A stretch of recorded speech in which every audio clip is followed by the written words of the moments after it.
few people. We're missing our board clerk, and she's got some activities that got to happen right away. So, any idea, Chief, where she may have gone? It's perfectly fine for us to. She's taking some. All right. Well, let's at least continue on. Want to call this meeting to order. We'll call the roll with Director, right? Director Weber, Director Sheets, Director Delman. Delman? Oh, here. Not Director Delman. He said Elman. No, I'm sorry. Go. Here, Director Wood. Yes, Present.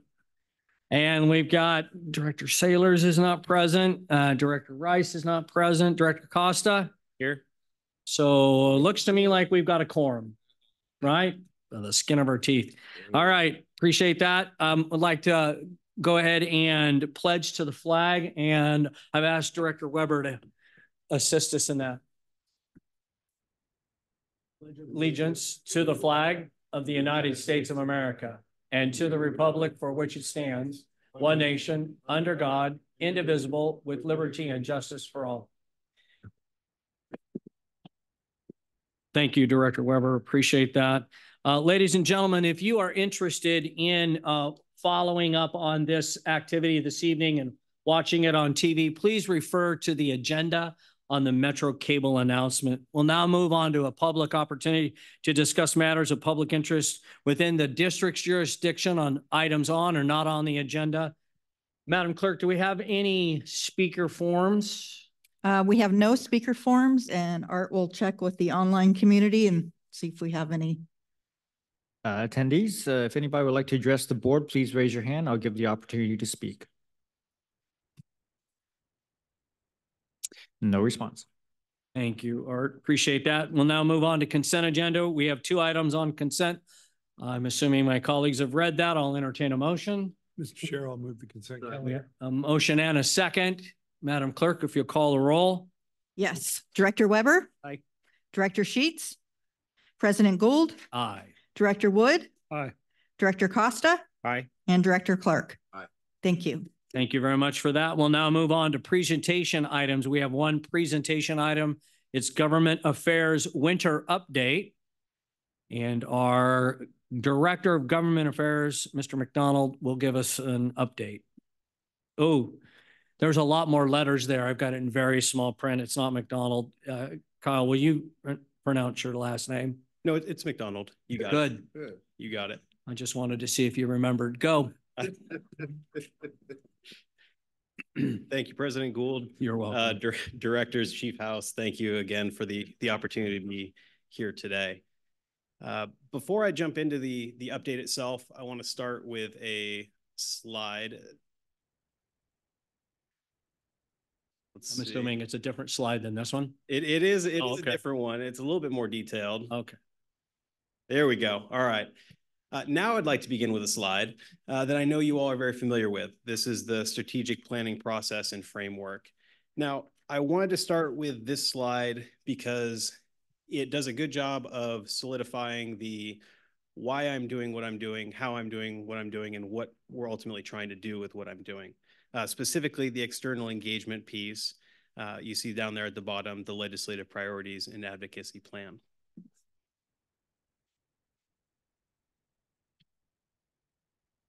Now, in fall, I provide you with an update or an overview of government affairs specific to Metro Fire. I got into definitions, spoke to the essentials of effective advocacy, as well as spoke to organizational roles as I see them. I also spoke at that time of pledging to come before you more regularly, provide updates specific to legislation, policy, all of that.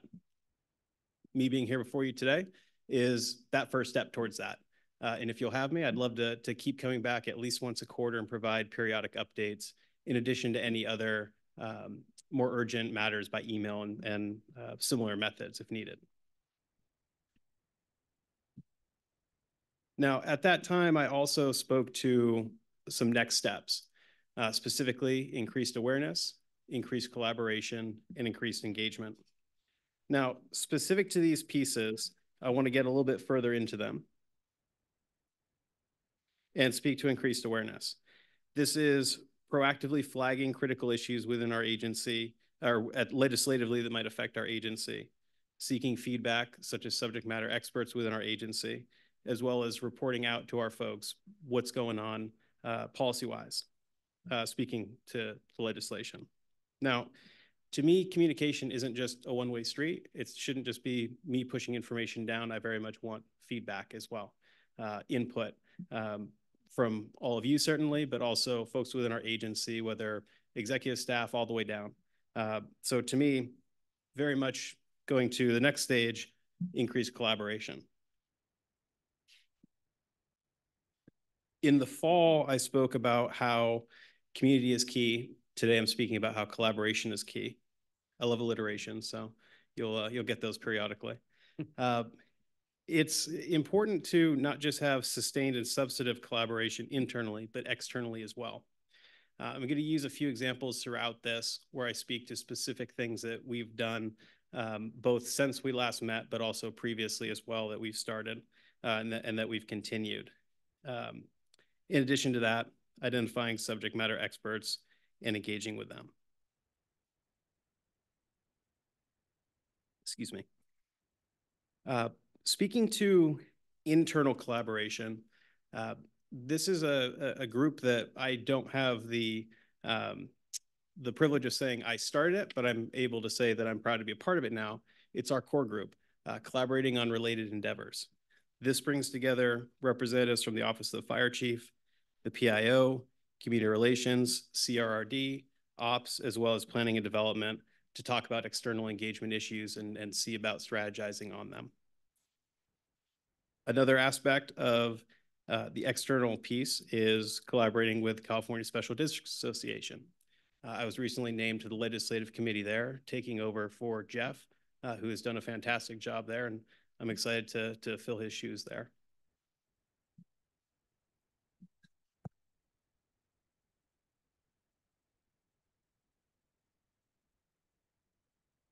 The next piece of it is increased engagement. Coordinating meet and greets, making sure that Chief House has an opportunity to meet and re-meet with our elected officials at all levels, as well as diligently following up from those meetings, making sure that the meeting is just one step and not the ending of communication with them. Really ensuring that we have a sustained presence at all levels of government, state, local, federal. Now, in the fall, I spoke to coming back and working on our state and federal priorities, or as I refer to them here, our legislative principles. These are the most pressing legislative and policy issues facing Metro Fire. Now, that's not to say that there aren't other issues or anything like that. These are just the umbrella concepts based on feedback that I've received from speaking with individuals on the board, speaking with individuals within our agency, executive staff, all of the above over the past year. And it really boils down to a few specific areas.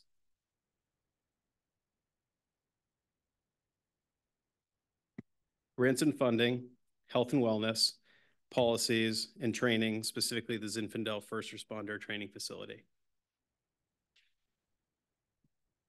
Now, when it comes to grants and funding, to me, that's ensuring a well-staffed, highly trained, and sustainable agency, supporting continued funding of grant opportunities for firefighter recruitment, first responder training and emergency capabilities, and supporting funding opportunities for fire station construction and renovations.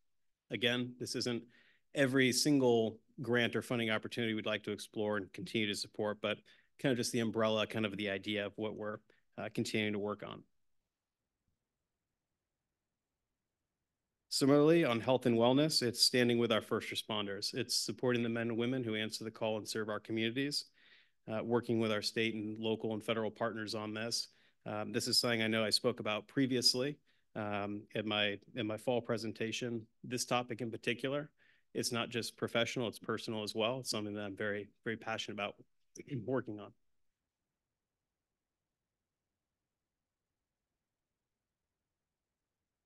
Now, speaking to policies, this is working towards public safety solutions to serve our entire community. advocating for legislation and rulemaking to tackle wall time issues. AB 40, a great example of that, something that I'm going to touch upon a little bit later as well.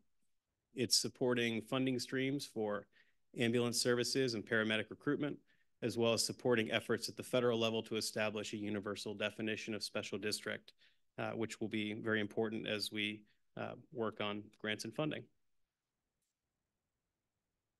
And the last piece, training in the Zinfandel First Responder Training Facility. It's committing the resources for the future.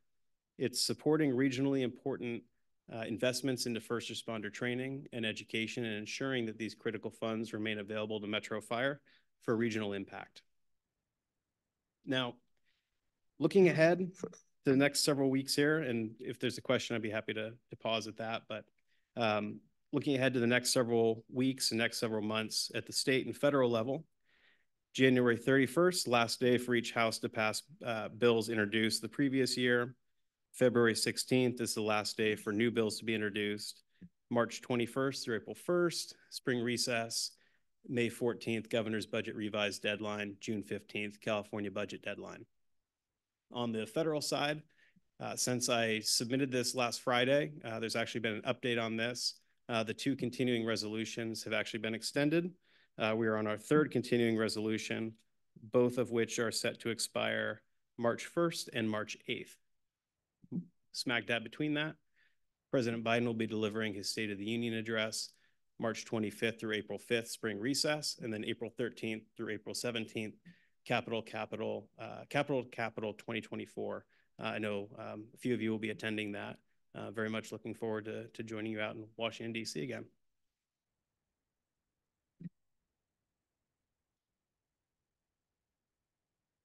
All right, so where do we go from here? The next steps. When I was here in the fall, I spoke about the seasonal approach, really taking it spring, fall, summer, winter, and making sure that we have year-round effective engagement. Right now, we are entirely on pace with our winter and spring timeline that I outlined at that time. We're in that period of thanking and reassessing and reprioritizing our issues. We're working through legislative implementation, as well as working on New Year engagement and collaboration. Now, I spoke about AB 40 earlier, and I want to raise that one again on the legislative implementation. Just because something has become law doesn't mean that it's off my radar.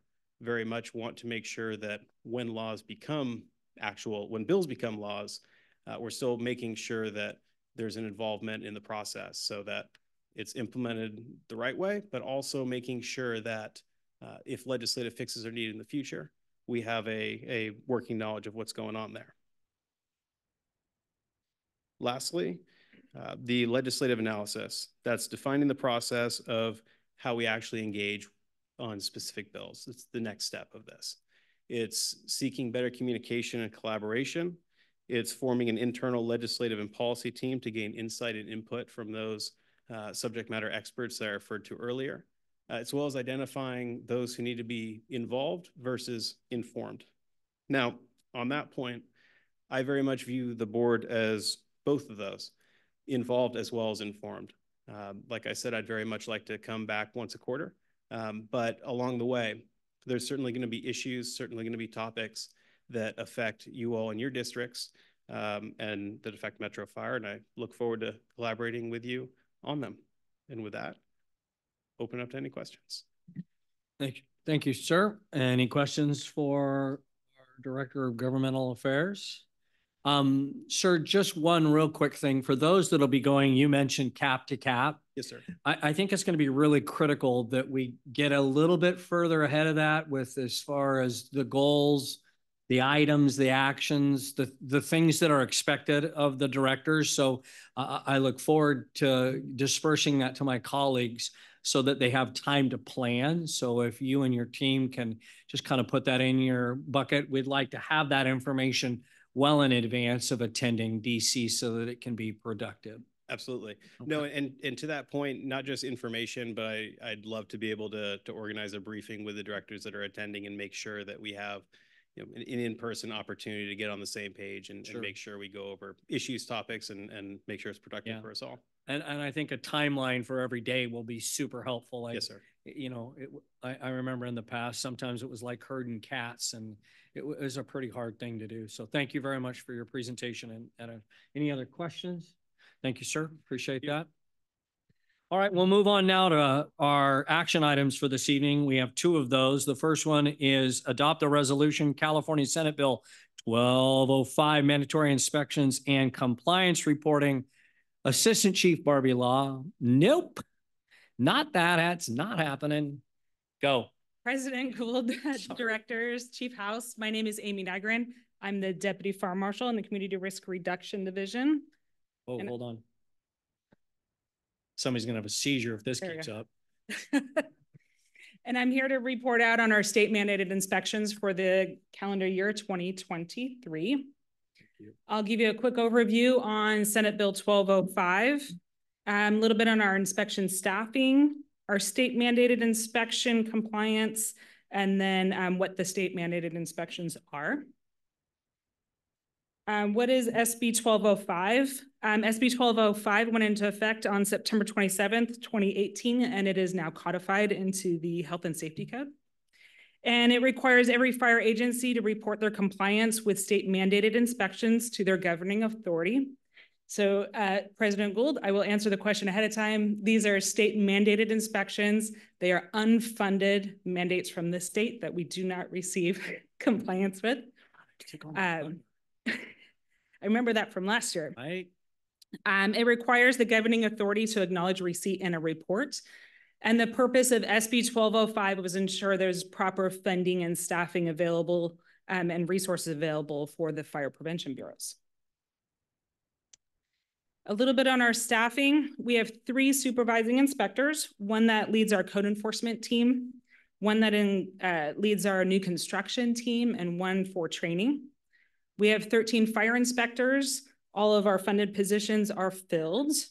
We have 7 inspector 2s, and they take care of everything with new construction, plan review, and our state mandated inspections. We also have 6 inspector 1s. Their primary roles are code enforcement and the state mandates. Currently, I have 2 inspectors that are in training. They should be done around May 1st-ish. And then one of our inspectors is currently covering the fire investigations unit since June for a long-term vacancy. So right now we don't have that available within our division. We also have 3 plan intake specialists. They cover the city of Citrus Heights, Rancho Cordova, and one at our headquarters here. And they handle all of our processing of plans coming in, and then they review smaller plan reviews, usually under about 5,000 square feet. Our first state mandated inspection are Group E occupancy. So that's going to be all of our public and private schools, as well as daycares, anything that doesn't include an infant. And as you can see at the bottom there, all of those are about 385 inspections. Our Group R occupancies, those are going to be your hotels, motels, apartment complexes, anything with 3 or more units in it, as well as care facilities with more than 6 clients. And as you can see there, all of the numbers that we completed, those are about, it's 1,878. And then a high rise. So every year we have to report this separately to the State Fire Marshal's office. So a high rise isn't anything over 75 feet above fire department access. We have one, it's the Marriott Hotel here in Rancho Cordova. So we did complete that. And then within 30 days, we have to report that particular one to the State Fire Marshal's office. So for the calendar year 2023 inspection stats, we did complete 385 inspections. Those are our initial inspections, 100% compliance rate. And with our hotels, motels, all of our occupancies, we completed 1,878 initial inspections with 100% compliance rate. So this is a new slide for us this year to kind of put everything into perspective. There's a significant number of mandated inspections that require more than one inspection. So I thought it was important to show kind of what that percentage rate is. So 63% of them require a reinspection. So we're going out multiple times. So at the close of 2023, we still have 244 inspections that are outstanding. And then with our inspections, we still have 1,009 that have open violations that need to be completed. So with that, of course, additional inspections, staffing is always welcome to help assist with those. Again, we have a rock star staff. As you can see, we got 100% compliance on all of our state mandated inspections, as well as keeping up with our construction and plan review side of the house. So our staff are wonderful and they do such a great job and they're very hardworking. And so staff recommends the board adopt a resolution acknowledging the receipt of the report regarding the performance of annual inspections as outlined in Health and Safety Code 13146.2 and 13146.3. And with that, I'll take any questions.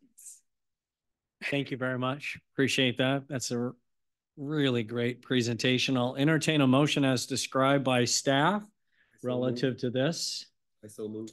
Okay, we've got a first and a second relative to that. I believe it was Director Wood. Wood, okay. And And I vote. just, before we call the roll, I just would like to mention the fact that you look at these numbers and they're overwhelming, just the size.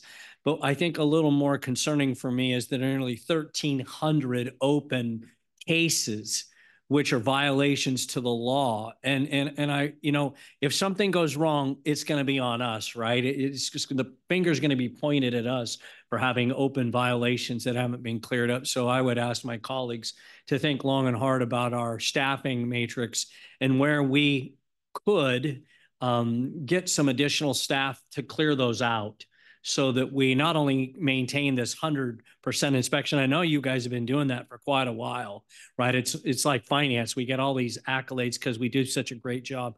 But the thing that concerns me from a policy standpoint is we've got organizations, facilities that have violations that have not been cleared up.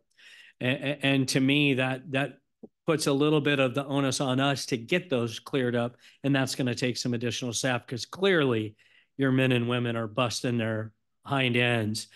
So I would just like us to start thinking, Chief, how do we effectively and efficiently get rid of these violations, get these cases taken care of, so that we don't end up being in the news because a violation went to something that caused a loss of life or something like that, because your group is doing a killer job. We're very thankful for the hard work that your men and women are doing.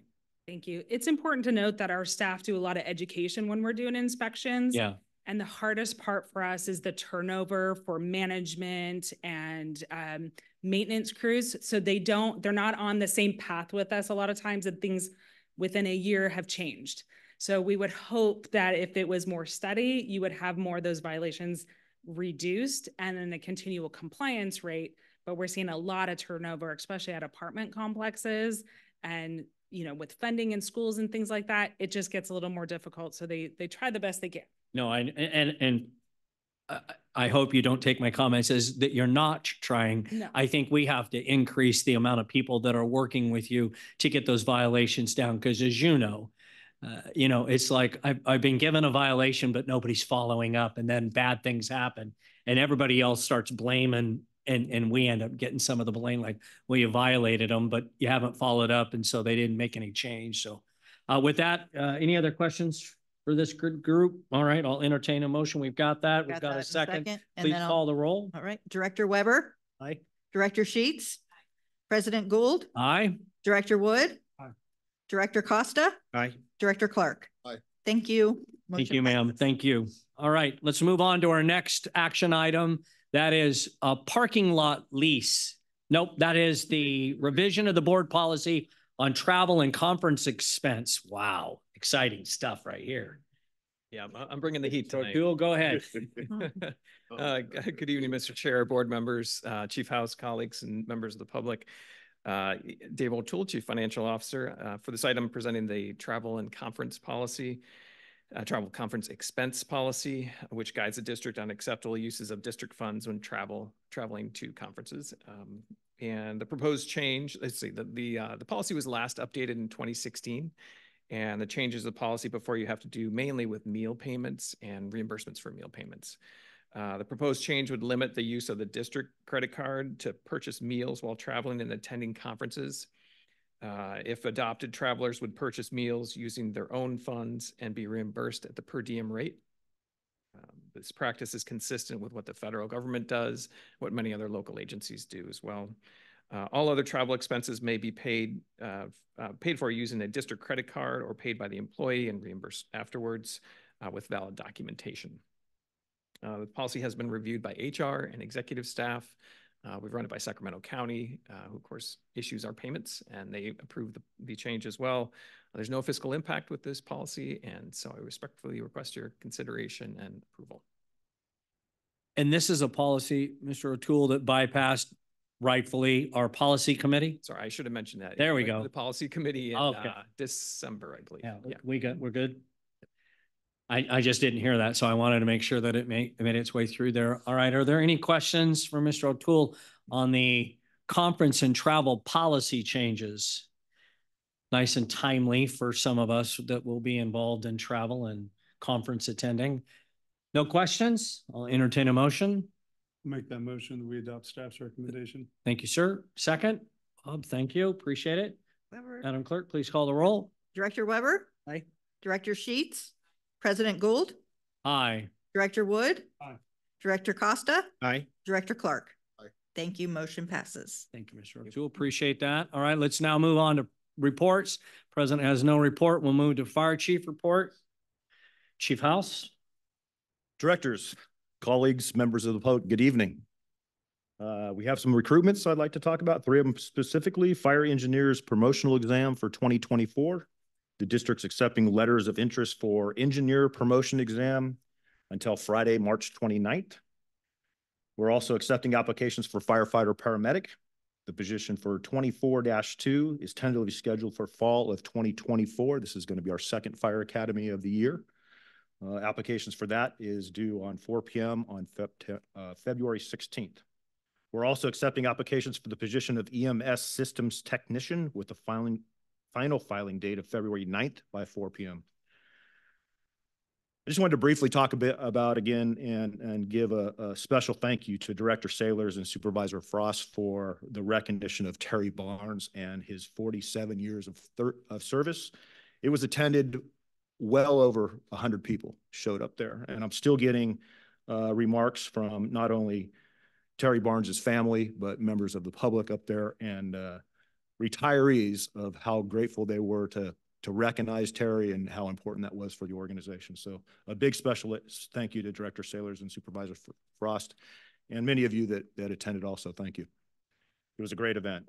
This Saturday, Guns and Hoses, 50th anniversary football game is going to be kickoff at 1 p.m. Fill the Boot Drive will take place at Sunrise Mall Marketplace, 8 through 11 with the Chiefs Challenge on Saturday, February 10th. That link has already been sent out and we're collecting some money now. I heard that Folsom has already been very proactive. Congratulations to the following individuals who were selected for Member of the Year 2023. And this is just a partial list to entertain your appetite for the Gala Awards coming up.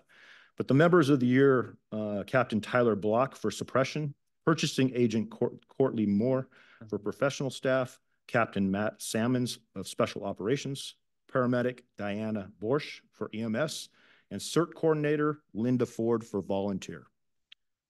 That's event for the awards gala is going to be February 23rd, and RSVP for that is due by February 13th. We'll have additional awardees that evening. So February 21st at 10 a.m., the district will be holding a LODD station dedication for firefighter Dean Baker and firefighter Kevin Prince at Station 62. Please join in that event also. And then lastly, today I had the opportunity, and this is based on a whole bunch of relationships and our engagement with the community, as Kyle McDonald talked about. I was able to go down and have a lunch and meet Vice President Kamala Harris, representing Metro Fire. It was in a room of about 20 people, but I acknowledge this because us being a special district, I wanted to give a special acknowledgement for support in the motorcade. And we had a robust support requested to be there. So Chief Kylie Keeley supported that and drove that conversation. We had a medic there, an engine there, And we are the only fire agency that had TEM support there with our tactical EMS to support with the sheriff. And I believe I see Engine 54 here this evening. I think they're going to be recognized, I believe, for something different, but I wanted to acknowledge that their participation in that motorcade, maybe they're going to talk about that today. It was a great showing from Metro Fire, and a pleasure to go down there and entertain lunch and shake the hands of our vice president. That concludes my report for this evening, unless you have any questions. Any questions for the chief? Director Weber? What are the numbers of the academies? How many folks do we have coming through, do you know? For our current academy, we're at 15 right now. 15? Correct. And we're accepting applications? Is that what you said? For the next academy, Gotcha. correct. Thank you. Correct. By the time we have promotions and all that, we want to be proactive and make good a management decision looking at that with onboarding our new firefighter paramedics as early as possible. With competition with our surrounding agencies, we're taking a proactive approach to get those members into our agency first. I think I talked about that, how we were doing that with Melissa Maddox in previous report outs, and we're doing that once again. So. Good, Bob. Any other questions for the chief? All right. Thank you, Chief. I'm assuming Chief Mitchell, operations report. Good assumption, sir. You guys are messing with me tonight. Good evening. Thank you, President Gould. Good evening, directors, Chief House, colleagues, members of the public. Adam Mitchell, operations chief. Two things for you tonight. The first one is I get to stand up here and stand before you usually and talk about the great work that our men and women do out there in the field responding to emergencies. Again, as the chief so eloquently identified, we do have an engine company here that will come up here in a few minutes and talk about their excitement for today under Chief Keeley's leadership. But what I get to do is recognize another member of our district. Every once in a while, an organization outside of our own recognizes one of our members within our organization for their extreme level of professionalism, dedication, and really high achievement in certain areas throughout emergency services. It's my honor tonight to do that in front of you. We have a captain here who has been selected as one of 5 recipients in the nation for the 2023 Evora Leadership Development Foundation Scholarship. 5 only across the country. And so each awardee receives a total of $4,000. And this is a significant achievement for this captain. He is one of those folks in our organization that if you have a need and you ask him, he picks up the phone and he always says yes, which is also something we try to tell him every once in a while. You got to say no, Dan, because that's for your own good. He is not just a captain, he's also a training officer, and he also gets to be the program manager for our hazmat response team.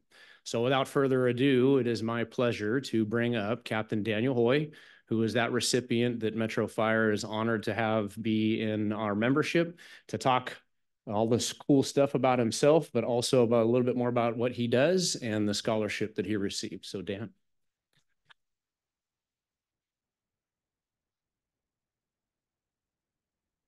Wow. Thanks, Chief, for that introduction. That took like half of my stuff, so I won't take that long. Good evening, directors, President Gould, Fire Chief House, Madam Clerk, friends and colleagues, and citizens of the district. It's my pleasure to be here this evening. I'm honored. I'm humbled by the opportunity. For those that know me, I get a chance to talk in front of people. I say yes. So normally I'm talking about hazmat. I want to touch a little bit tonight on leadership. So as Chief Mitchell mentioned, I received a scholarship on behalf of the Evora Leadership Development Foundation. And what this is it's a foundation, obviously, for leadership and development. It's named in the memory of James Evora, who was a deputy chief back in Pennsylvania. And he was known throughout the nation for his leadership, mentorship, and just all around good ethics and moral compass qualities. Unfortunately, he's no longer with us. He was killed in the line of duty in 1988. So the foundation is named in his memory. Specifically, I received one of the 5 scholarships. Each scholarship is for a different discipline in the fire service. So mine is hazardous materials. So I'm the recipient of the Chief John M. Eversole Award for Hazardous Materials Responders. Chief Eversole was a stalwart in the hazardous materials community in the 90s, 80s, and before then. He advocated for hazardous materials preparedness for terrorism attacks, and this is well before 9/11. He testified in front of congressional committees at the federal level and really exemplified what servant leadership is with his self-sacrifice. And that's something that I've tried to embody in myself. In fact, Metro Fire's just had a ton of great leaders. And throughout my career here, I started in 2006. I've kind of latched onto each person just in the hope that I'd get a little bit of what was left over coming off of them and that I could inherit some of the qualities. So some of our current executive staff, as well as our past executive staff, and ranging from firefighter up to fire chief, have just influenced me profoundly. And I try to take little bits and pieces as I can to try to make myself a better public servant and as a better person. I'm a father. I have 4 wonderful, wonderful children. I have 2 teenage daughters that are getting ready for college. So that's always a struggle and a challenge, but it's been a real fun ride. A couple of the quotes that I like to look at when I think about leadership and embody the principles that I try to exemplify is Deputy Chief, now retired, Greg Casatini, used to say, be thankful when people bring you their problems because they know you care and they believe that they trust you. And I think that's important, both being present, letting them know that you care, and establishing that trust. A lot that I've learned about leadership is that it's based on relationships. So establishing relationships that are based on mutual respect and trust has become really important to me. I used to be a stare down at the goal and keep my head down and drive. And I didn't really, early in my career, focus and value those relationships. And really in the last couple of years, like coming to admin is like a vacation for me. I get to a lot of the people in the room. I come in, I walk in just completely unannounced, just start talking, see how they're doing, answer questions, find out what's going on, what's been happening. And that's really kind of the highlight of what I do, just a little piece. Another quote I'm going to take from Fire Chief Adam House. He said 2 things. Number 1, be present, which means you got to be here physically and mentally. And number 2, show your care.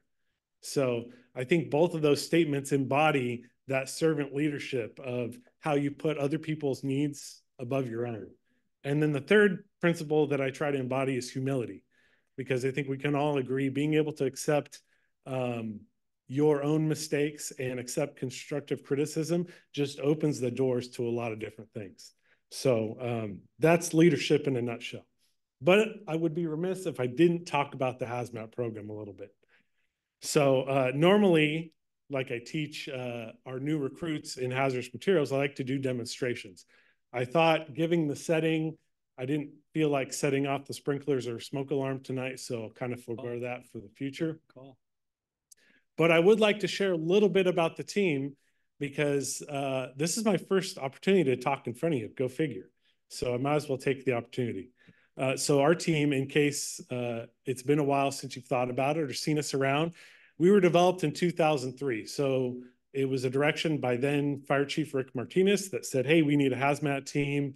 We cannot have long response times from other organizations to come and provide services when really hazardous materials is one of those incidents that potentially, although very low frequency, has potentially the greatest consequence or loss of life associated with it.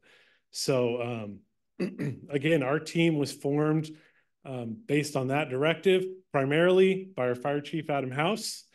He had a lot of help as well. One of those members I like to recognize that helped in that is Battalion Chief Jason Vestal as well. So we still have members that were active in that process that are still here with us today and guiding our organization. We're a team in the station level of 2 units, an engine and a hazmat truck in Carmichael at Station 109.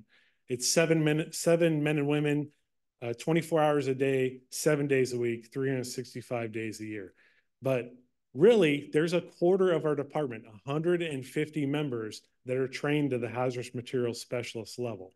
So we have a very large pool to draw from. And that means even though we don't have a hazmat team going out to a certain call, there's a good chance that there's at least one member that's trained to that level on a piece of apparatus. And that's a big deal. It's really comforting for me as a program manager to know that I have people out there with a higher level of training being able to assess and make decisions. Those 150 people have to undergo 6 weeks of training. That's 240 hours. That's a lot of training. In fact, the first week is called basic chemistry. Most of us look back at the first week, which we call A week. We like to call it a college chemistry course packed into 1 week. So you can imagine how intensive that is. Looking back, stressful, but now kind of fun because you get to play with things. Some of the things that we do in hazardous materials, obviously, we identify unknown substances, we respond to leaks, transportation accidents, and in Metro Fire's jurisdiction, we have a lot of risk. With Highway 50 and Interstate 80, we have a lot of businesses and manufacturing facilities that both manufacture or use hazardous materials.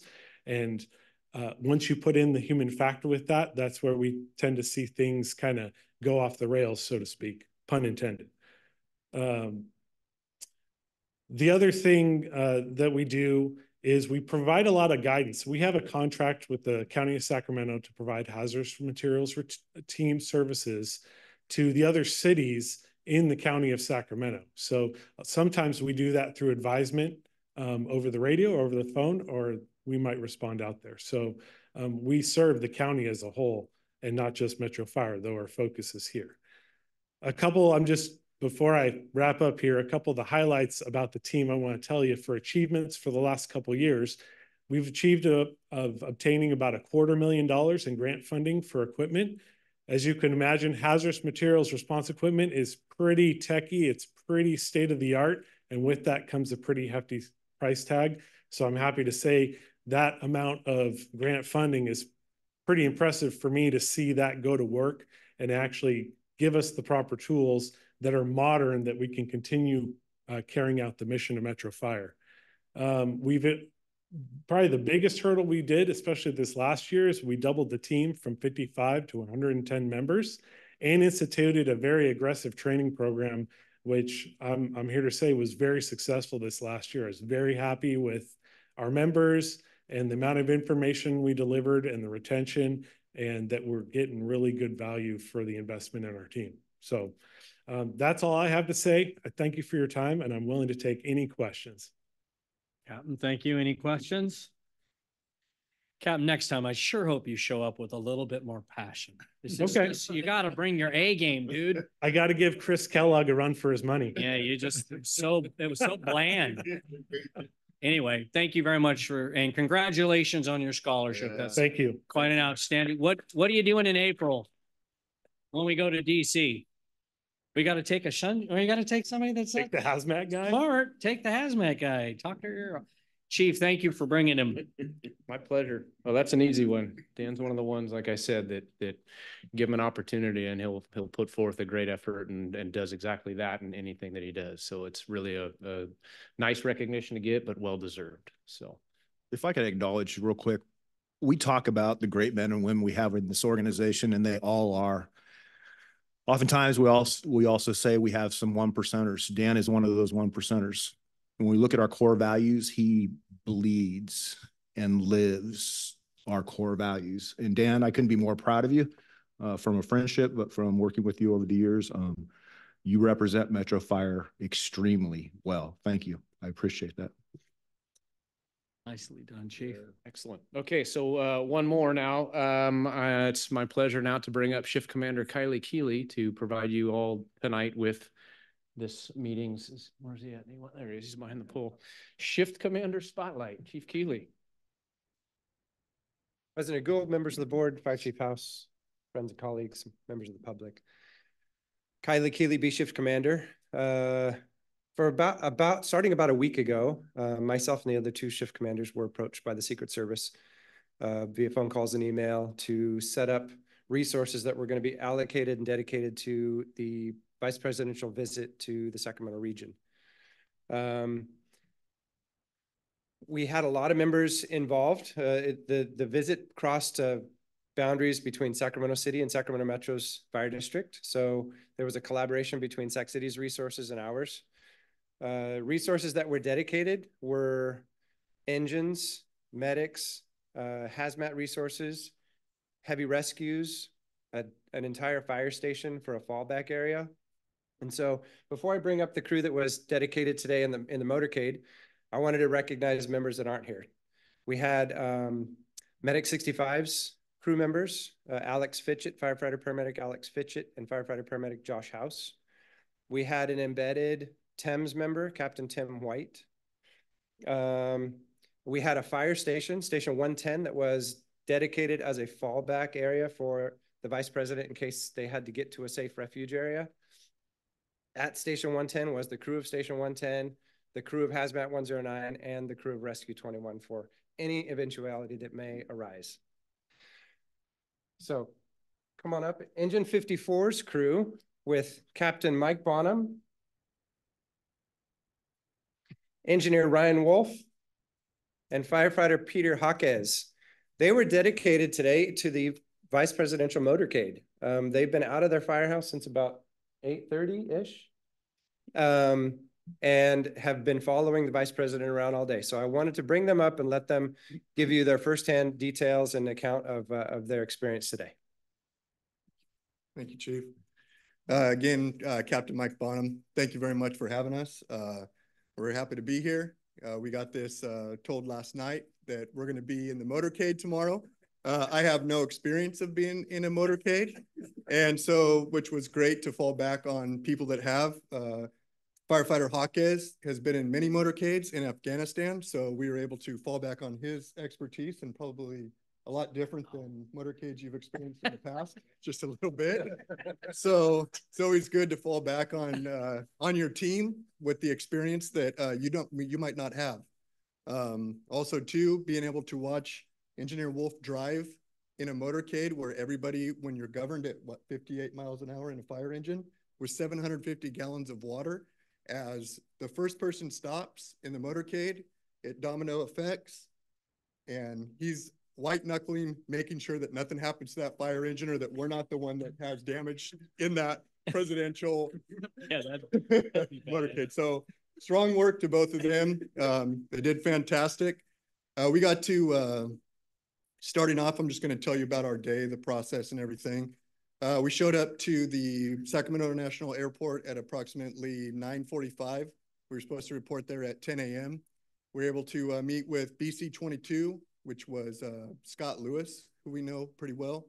We were also able to see Director Wood's brother, Jack. We were able to talk to him and share some stories. So he says hello. After that, we reported to the tarmac where our engine was swept and checked for bombs and whatever else might cause the president, vice president harm.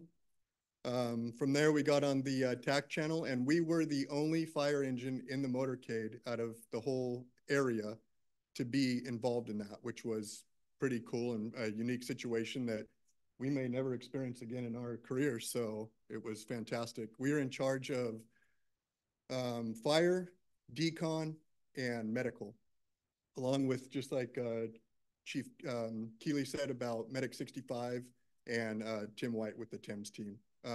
Medic 65 was in charge of, they were going to be the ambulance and the medic if Vice President Harris ended up having a medical problem, they were going to be the transport.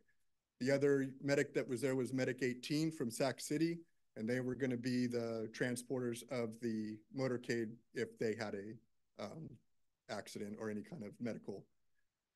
From there, we followed we counted 24 unit motorcade with Vice President Harris. She was about 4th in the motorcade. We were about 20th, but they wanted us back there. So in case they needed to flush units, it's easier to come up than fall back.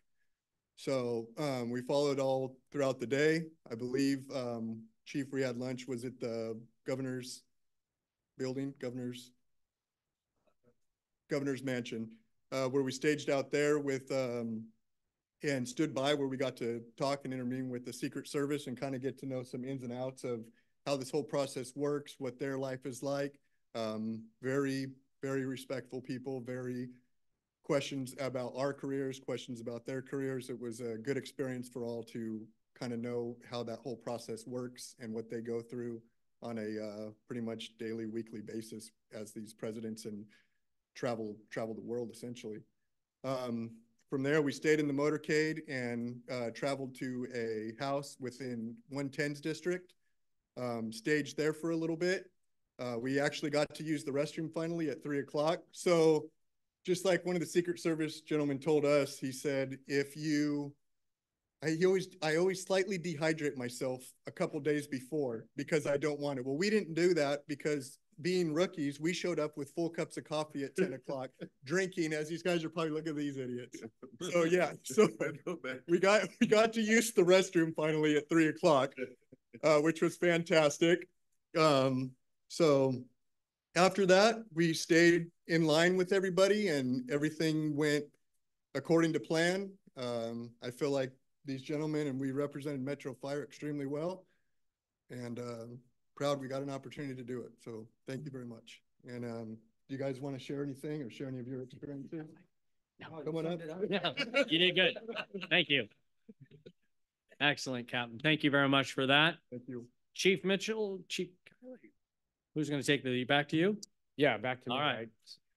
So they also didn't get to eat until they got here to headquarters for this. So they didn't mention that either. And so I just would like to say so it's not, this is not our first time in dealing with the Secret Service. We've had multiple, interactions with them in the past based off of visits. And it's typically like this, that it's very secretive. And then the night before they find out. But I would just like to say thank you to you gentlemen on Engine 54 and also to Chief Keeley and everybody else that was involved. Again, I'm going to toot our own horn. We step up to the plate when we need it, and we do a fantastic job. And they did a fantastic job representing us today and the highest levels of professionalism that we can all be proud of. And I had about that much interaction on this one, and they knocked it out of the park, which makes me very proud. So, and with that, I'll conclude the operations report unless there's any questions. Any questions? Thank you very much for all of you that were involved. And it's nice to hear that we need to dehydrate and pack lunch when these things happen again. Very good. Thank you very much for that. I believe next up is the administrative report, and I'm assuming that Chief, Ty Bailey's up. The tough one to follow right there. Right. Good evening, Board of Directors, Board Chair, Chief House, colleagues, and members of the public. Ty Bailey, Deputy Chief of the Administration, with a brief update. Community relations, the fire scene newsletter came out several weeks ago. If you have anything that you want to be added to that, please contact Brenda Briggs or April West. The yearbook is currently in process. That was completed in 2023. It's 4 to 6 weeks out from being published and out to the members. And like Chief House stated, the next station dedication is scheduled for Wednesday, February 21st. Moving on to finance. Finance was pleased to learn that 2 staff members were recognized and will be recognized at the annual awards gala. Zelma Houston received a peer recognition award, and procurement officer Courtney Moore was honored with the professional staff member of the year. So congratulations to them. Finance division has begun working through the mid-year budget and anticipates bringing it to the Finance and Audit Committee on February 22nd, and it'll come to the board March 14th. And then earlier this month, CFO O'Toole was appointed as the new chair of the Sacramento Valley chapter of Society of Municipal Finance Officers. This membership organization for local agency public finance professionals and their industrial partners. I think I might have nominated him at one of our events. Thanks to Tim White for helping out with all of our recruitment and outreach, and his team and many of the volunteers that assist him. The Explorer season has begun for the Explorer program, and station placement will be announced very soon. Human resources, operations, data analysts, the interviews have been completed and will be announced soon. EMS technicians recruitment closes on February 9th. And then as Chief House stated, the paramedic recruitment has been announced as well as the engineer promotion opportunity coming up. In backgrounds, we have 2 office technicians that are currently in backgrounds. Fire mechanic, estimated completion of background will be next month, 2024. And then we have 51 EMT and paramedics that are almost completed with their backgrounds, preparing for the 24-1 MMP Academy. And of those, we have 2 that have their paramedic license. We have 9 that are currently in some type of process of becoming paramedics, and then the rest are EMTs. So that is the end of my report, unless you have any questions this evening. Any questions for Chief Bailey? Oh, thank you, sir. Appreciate it. Chief Wagaman, you're up. Support Services report.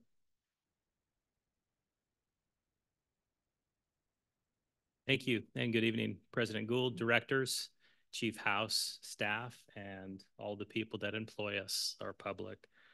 Tyler Wagaman, Deputy Chief Support Services, with a short support report tonight. First off, regarding the presidential motorcade, as you're watching the news tonight and you're seeing little blurps on the news, don't forget to admire our beautiful Engine 54. It is brand new and it is stunning. So hopefully that is in the backdrop of every single shot that you see on every news channel this evening. A shout out to Facilities for Starters. On Sunday evening, again, their day off, they received a call in the evening hours. Station 25, water was coming into the station from an adjacent lot after a pretty significant downpour. It was a pretty rainy evening, if you all recall. And our staff immediately stopped watching the 49er game, upholding the core values of our organization and devotion to duty. Showed up and went to work, diverting water from the adjacent lot, getting it around the station to prevent any further damage, water extractors, you name it. And I got there pretty quick, and I would say over half the work was already done by the time that I arrived. So once again, very beneficial to have a special district and have our own team of folks solving these little issues that pop up day in and day out. It also saves us an enormous amount of money for those of you that ever utilized a company to come out to do those types of services. It's very, very costly, especially after hours. So I commend them for that.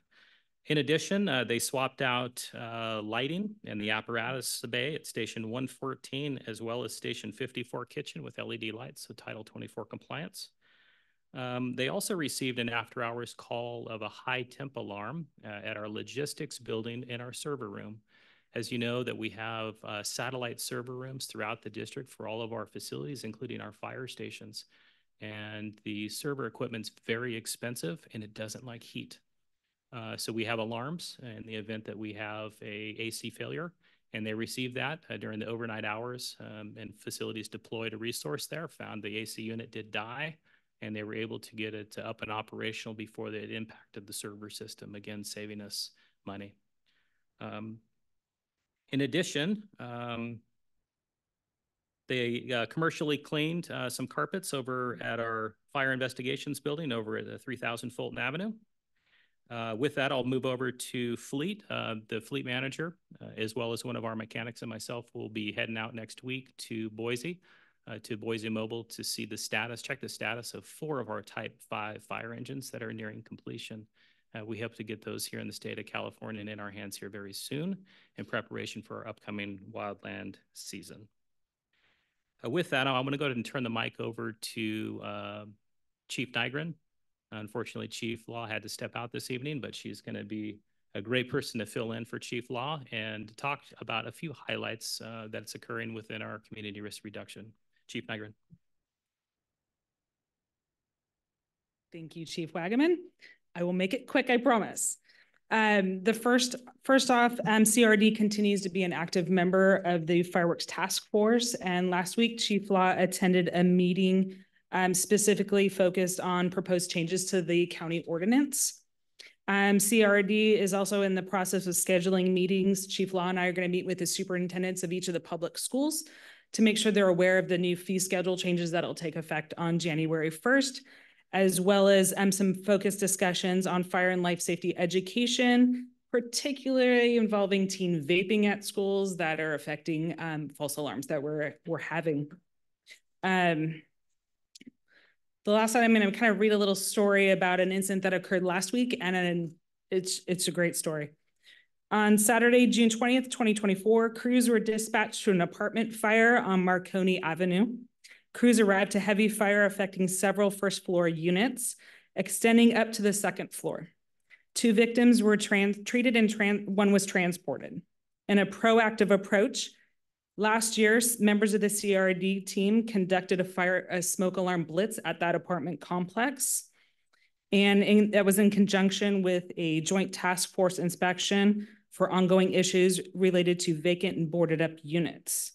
The team installed 38 smoke alarms in 20 units. 2 alarms were installed in the transported victims unit and 2 were installed in the main fire unit. The transported victims were alerted to the fire by the smoke alarms that were installed. This canvas potentially saved a number of lives and provided early evacuation warnings. So we're very proud of that proactive approach that our team provided for this apartment complex.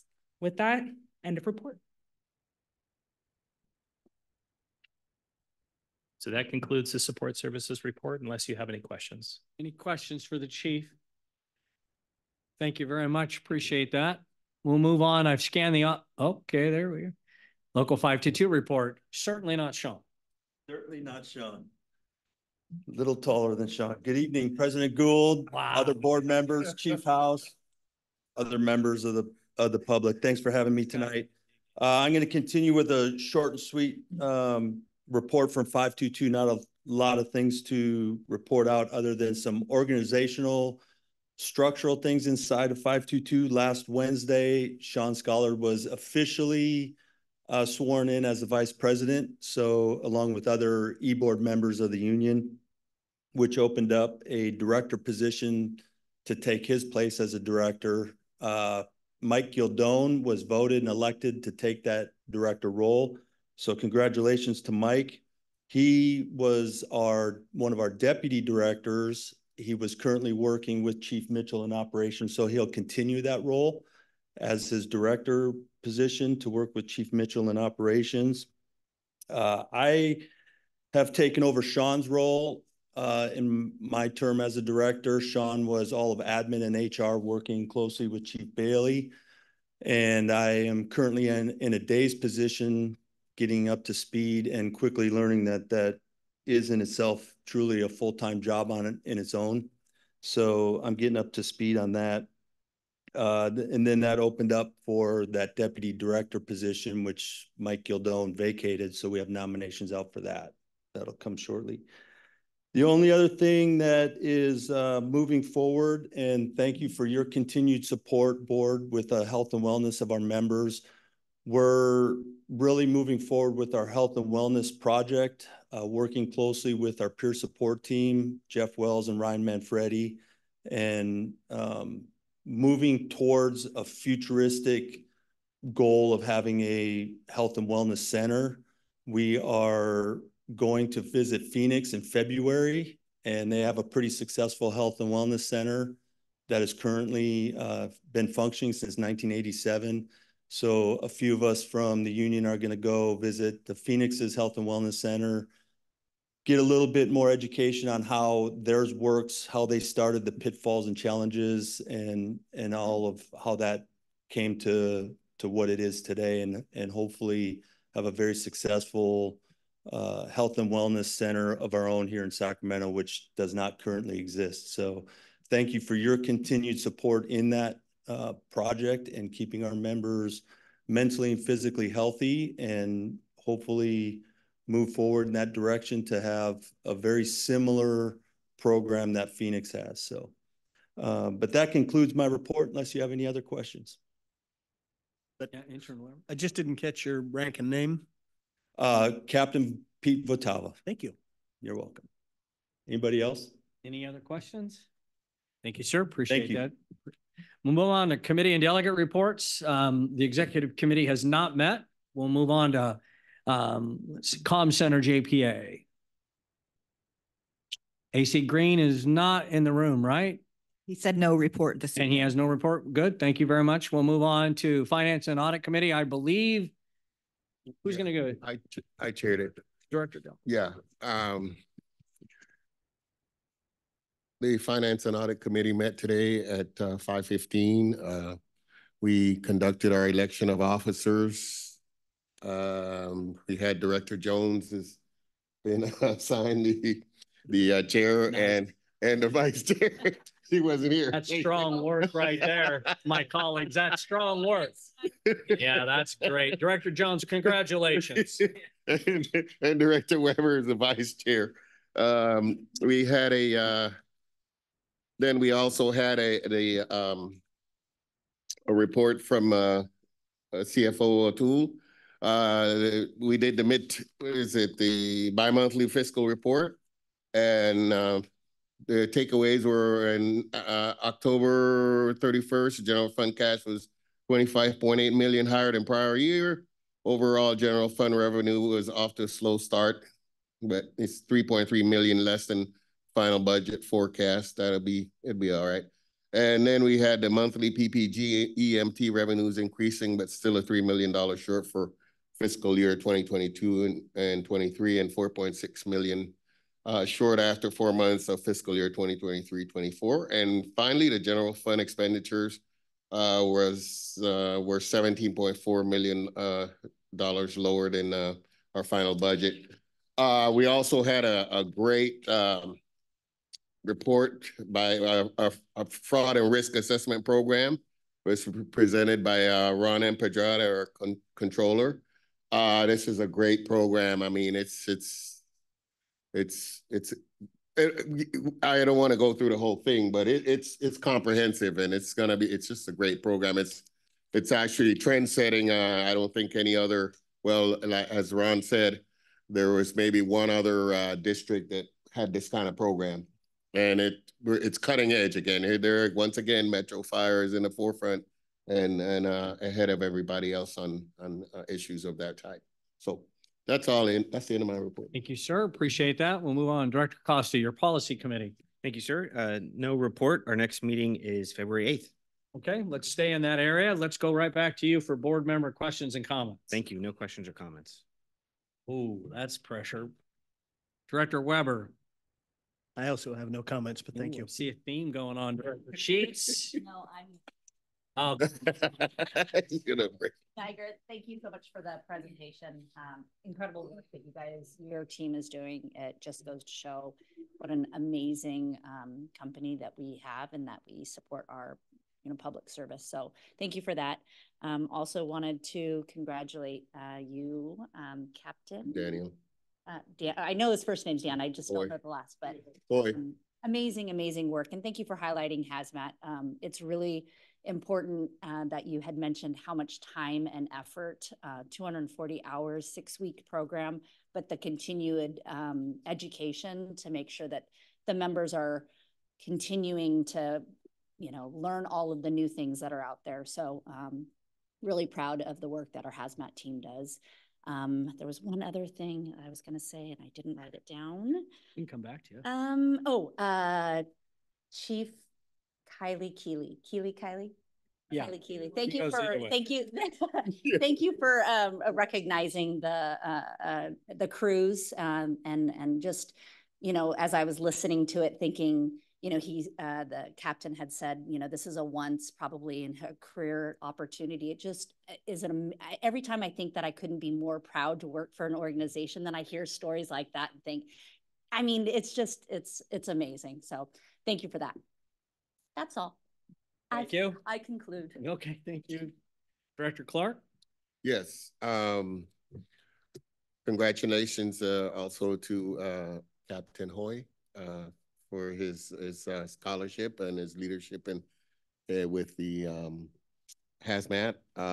Great presentations. Thank you. And hope well, I don't know, with the chief's leadership, we're going to continue having presentations where, we get crews come up and, and show, present themselves, and we get familiarized with them. I was out at the airport too, and I ran into Tim White today with the vice president's thing. And I'm so proud of Metro because, we were out there in force. So, and of course the chief, he also was, he had the the meeting with all the big cheeses. I had lunch on time. You just call the fire chief a cheese. Yeah, he's a big cheese. Can't help you. Can't help you. Yeah, no, that's a saying. So anyway, yeah, great meeting, great presentations. Thank you very much. That's all. Thank you, Director Clark. Director Wood. Mr. Chair, thank you. I'll just echo what was said earlier, and I just have one point because I won't get to make it again. Fill the boot for Burns for the Burn Institute at February 9, 10, and 11 at Sunrise. If you haven't got the link, get it so we can make sure that trophy comes back to us from Consumnus. And also the Burn Institute, it does need firefighter and civilian volunteers. So reach out and get out and help in that capacity as well if you can. So thank you. End of comment. Thank you, Director Wood. We're so grateful that you've taken that passion and done such a great job with that. Tonight we heard somebody say that they came to the administration for a vacation, and I think he meant to say a working vacation because our executive team here on the headquarters does an amazing job as evidenced by the presentations tonight. They're just top notch, and it's so wonderful to get to know the different elements and the different people in our organization. That's something that's relatively new for us as board members. And I think it's one of the highlights of what we do here, to get to know and recognize the men and women who every day, I think, bust their tails in every way, which is what we heard tonight. So again, ladies and gentlemen, thank you very much for being here. It's now 7:10. That means that you should go home and spend quality time with your family. This meeting's adjourned.